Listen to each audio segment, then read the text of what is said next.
Alain. Propos sur le bonheur. Sollicitude. Tout le monde connaît la fameuse scène où tous, à force de dire à Basile « Vous êtes pas à la faire peur », finissent par lui faire croire qu'il est malade. Cette scène me revient à l'esprit toutes les fois que je me trouve au milieu d'une famille étroitement unie où chacun surveille la santé des autres. Malheur à celui qui est un peu pâle ou un peu rouge. Toute la famille l'interroge avec un commencement d'anxiété. Tu as bien dormi? Qu'as-tu mangé hier? Tu travailles trop. Et d'autres propos réconfortants. Viennent ensuite des récits de maladies qui n'ont pas été prises assez tôt. Je plains l'homme sensible et un peu poltron qui est aimé, choyé, couvé, soigné de cette manière-là.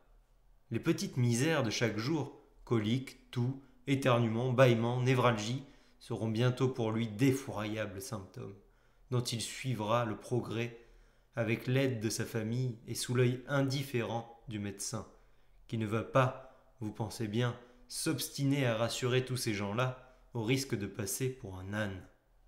Dès que l'on a un souci, on perd le sommeil. Voilà donc notre malade imaginaire qui passe des nuits à écouter sa respiration et ses journées à raconter ses nuits. Bientôt son mal est classé et connu de tous.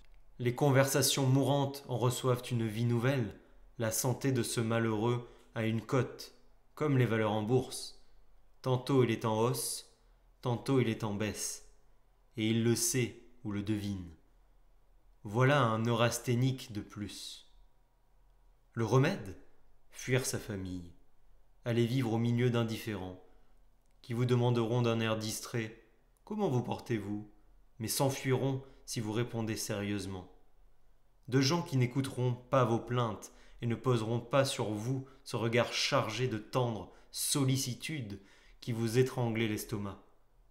Dans ces conditions, si vous ne tombez pas tout de suite dans le désespoir, vous guérirez. Morale, ne dites jamais à quelqu'un qu'il a mauvaise mine. 30 mai 1907